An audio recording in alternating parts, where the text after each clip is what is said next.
காலையில் பைனாப்பிள் வெட்டுறதுக்காக வரோம். பைனாப்பிள் அறுவடை. பைனாப்பிள் தோட்டத்துக்குள்ளே புகுந்து போயிட்டுருக்கோம். கையில் எக்யூப்மெண்ட்ஸ் இது பாருங்கள், க்ளவுஸ் இதெல்லாம் போட்டு நாம வெட்ட போகிறோம். வெட்டு ஒன்றா இருந்தாலும் துண்டு ரெண்டாக இருக்கணும். காலையிலே வெற்றிகரமாக பைனாப்பிள் அறுவடை தொடங்கியாச்சு. பள்ளி பருவத்தில் ஒழுங்காக புத்தக சுமையை சுமந்தால் இந்த பருவத்திலெல்லாம் இவ்வளோ பெரிய கடுமையான சுமையை சுமக்க வேண்டிய சிச்சுவேஷன் நிலைமை வராது. அப்போ என்னென்னா, ஸ்கூலில் படிக்கும்போது காலையில் சாப்பாடெலாம் கொடுத்து விடுவாங்க, தந்து விடுவாங்க. ஸ்கூலுக்கு பக்கத்தில் பொத்த காட்டுன்னு ஒரு காடு உண்டு. அந்த காட்டில் தான் போய் தான் பாதி நாள் பள்ளிக்கூடத்தை வீணடிக்கிறது. அங்கே போய் படுத்துட்டு பசங்களோட துண்டு பீடியெல்லாம் அடிச்சுட்டு வாழ்க்கையை நாசாக்கிட்டு சாயந்தரம் அம்மா அப்பாவை ஏமாற்றிட்டோன்னு சந்தோஷமாக சாயந்தரம் வீட்டுக்கு வர்றது புத்தக்காட்டில் போய் இருந்துச்சு. ஆனால் இப்போ தான் தெரியுது நம்ம நாம ஏமாத்திருக்கணும். இப்போ பாருங்க, இப்படிலாம் மூட்டையெல்லாம் தூக்கிட்டு காடு மேடா நடந்து போயிட்டுருக்கு. எவ்வளோ கரடு முரடான பாதையை பாருங்கள். அதனால் படிக்கிற காலத்தில் புத்தக பையை ஒழுங்காக சுமக்கணும். நம்மள இங்கே பாருங்கள், ஒரு பெரிய கூட்டம் முதியார் கூந்தல். எண்ணெய் காய்ச்சறவங்களுக்கு நான் எண்ணெய் காய்ச்சும் மேலே தேடி அலைவன் கிடைக்காது. இங்கே பாருங்கள் எவ்வளோ இருக்குன்னு. ஒரு மிகப்பெரிய கூட்டமே இருக்குது. முதியார் கூந்தல் இங்கே மட்டும் இல்லை, அங்கே அந்த இன்னொரு இடத்துல இருக்குது. என்னுடைய இந்த நீளமான கூந்தலின் ரகசியம் முதியார் கூந்தல். பாருங்க எவ்வளோ முதியார் கூந்தல் இருக்குன்னு. எண்ணெய் காய்ச்சறவங்களுக்கு இது பெஸ்ட் ஐட்டம். தலைமுடிக்கு பெஸ்ட் ஐட்டம்.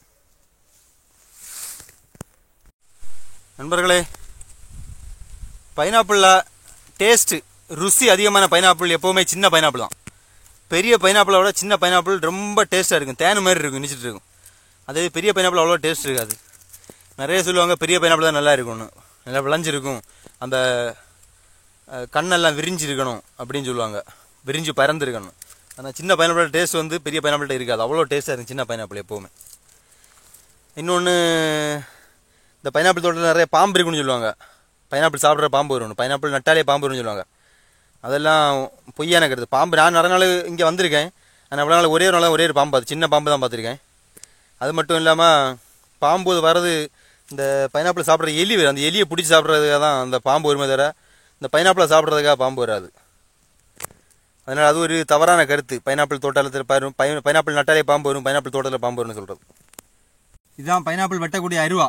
இது எதுக்குன்னு எவ்வளோ நீளமாக இருக்குன்னா, அந்த பைனாப்பிளோட முள் இருக்கும் போது முடி, அந்த பைனாப்பிள் செடியோட முள் அது கையில் குத்தாமல் இருக்கிறது தான். இங்கே இதெல்லாம் சின்ன செடி. இது பெரிய செடின்னா வெட்டுறது கஷ்டமாக இருக்கும். அதுக்காக தான் எவ்வளோ நீளமாக இருக்கும், கை படாமல் இருக்கும். கையில் க்ளவுஸ் போட்டுருப்பாங்க. நம்ம இதோட டேஸ்ட்டை பார்ப்போம். வேறு லெவலில் இருக்கும். தேர்ந்தெடுத்துருக்கோம்.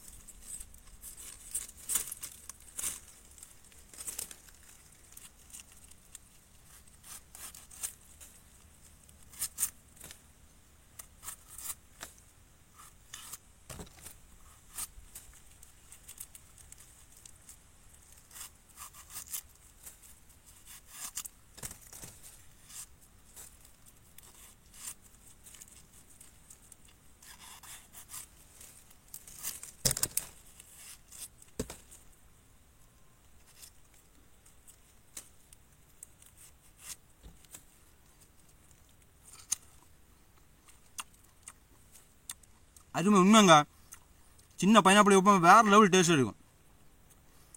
சீனி போட்டால் கூட அவ்வளோ டேஸ்ட் வர முடியல, அவ்வளோ டேஸ்ட்டாக இருக்கும். தேன் மாதிரி இருக்கும்.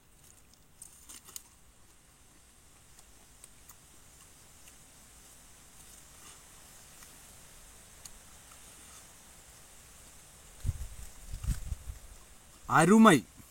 நண்பர்களே, இதுதான் ஊற்று பாருங்க. ஊற்று தண்ணி ரொம்ப டேஸ்ட்டாக இருக்கும். ஊற்று தண்ணி இப்போ போர்லேருந்து எடுக்கிற மாதிரி கிடையாது. சூப்பராக ஊறி ஃபில்டர் ஆகி போயிட்டே இருக்கும். இங்கே போயிட்டே இருக்கும் தண்ணி எப்போவுமே.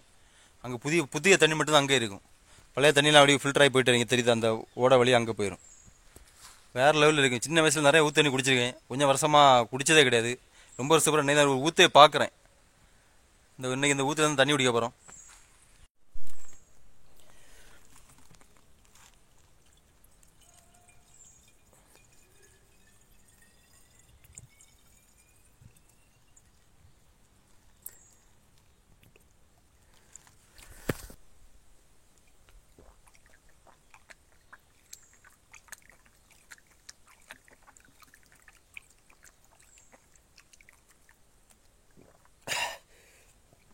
சூப்பர் தண்ணி, ஊட்டி தண்ணி, ரொம்ப இயற்கையான நீர்.